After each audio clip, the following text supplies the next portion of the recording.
Ladies and gentlemen, this is a message that relates to a recent controversy surrounding White Wolf Publishing. Recently, the blogging site Dog with Dice published an article in which the author reasoned that White Wolf is marketing the 5th and newest edition of Vampire the Masquerade to the alt-right and similar hateful groups. The case was made and reasoned, though the article was not without error. The article also took great care to make it clear that the author was not accusing White Wolf of being neo-Nazis, but that at best they were being tone-deaf jackasses, not realizing that their product is pandering to neo-Nazis. The article had its flaws, but here's the thing. It's probably right. Their new product's most recent alpha release contained multiple alt-right dog whistles.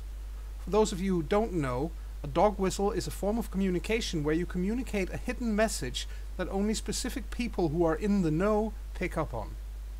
This is commonly used amongst alt-righters, men's rights activists and other gross and pathetic babies who are self-aware enough to realize that people will react with hostility if they say their hateful opinions out loud, but who aren't smart enough and mature enough to realize how fucked up and wrong those opinions are in the first place. From the flippant abuse of the word triggered, to validating the alt-right's position that theirs is a totally real fight against an oppressive globalist cabal, to the totally coincidental printing of the numbers 1488, there were numerous dog whistles and reasons for concern. Add to that White Wolf's choice to hire Zach Smith, a known serial harasser, to work on their vampire products, as well as Mark Rein-Hagen, who was the founder of White Wolf Publishing, but who now claims that to defeat Nazism you have to not oppose it. This is not even all of it, but this shit alone should be more than enough to give any reasonable person cause to worry. But it gets worse. White Wolf handled this article extraordinarily badly. Rather than acknowledge the horrendous messages that could be inferred from their product and actions and taking steps to rectify it, they have opted for the non-solution of leaving everything as is and just state that they aren't Nazis. A thing, I'll remind you, that Dog with Dice's article took great pains to never accuse them of being. In the ensuing reactionary shitstorm where the fandom blindly jumped to White Wolf's defense with the standard cries of triggered social justice warriors and other idiot statements that play right into fascists' anti-progressive agendas, White Wolf proceeded to accidentally, quote-unquote, dox the author of Dog with Dice, who was bombarded with death threats and who has now been driven off the internet entirely for fear of his own and his family's safety. There is more to this story. People being idiots of all variations, other acts of dog whistling and offensively shitty public relations, wrong conclusions and people leaping to them.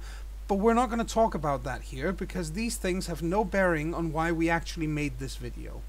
If you want to venture down that rabbit hole, you're free to do so. We've provided some links in the description.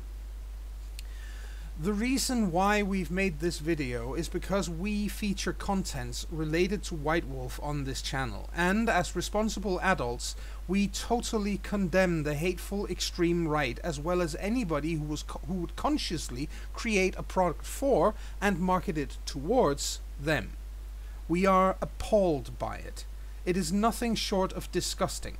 If this shit was truly unintentional, White Wolf's first and immediate response should have been to assure everyone that the dog whistles and offensive material would be cut from the product and that they take greater care in checking their material for that sort of crap before moving forward. They didn't. Their response was to fold their arms and say that everyone was seeing things and that they totally don't like Nazis. That is not enough. And it's certainly not behavior we find it ethical to support. White Wolf is not seeing a cent from us while they continue to make and market their products to hate groups and fascists. We encourage everyone else who might consider purchasing their products to follow this example and demand better. Show them that you will not accept that sort of behavior and show them that you mean it by showing it with your wallet. Paying them money for this shit is validating their practices.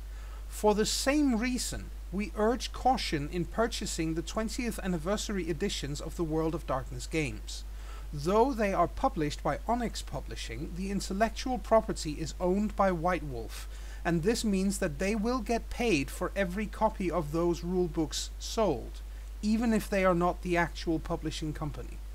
If you wish to support Onyx Publishing, they sell a range of other excellent role-playing games, and we can only recommend that you support those. We have made a decision to continue with the campaign that is already underway, our new Changeling the Dreaming story, Copenhagen Dreaming. We have made this choice because we have long advertised it, and the books had been bought a long time in advance before we knew about this whole situation. However, we will not play it according to the vision of the World of Darkness espoused by White Wolf. We will make the necessary changes to make this version of the World of Darkness our own, and should we decide to run future campaigns in the World of Darkness setting, we will be doing so using other role-playing games or older versions of the game system from a time where the original White Wolf was a standard bearer of inclusivity, progressiveness, and unbiased open-mindedness in the gaming industry. There was, in fact, such a time, however sad we are that it has fallen by the wayside. We are privileged to be a group so diverse as we are, and we have no tolerance for fascists, bigots, misogynists, or those who choose to market themselves towards them. Thank you.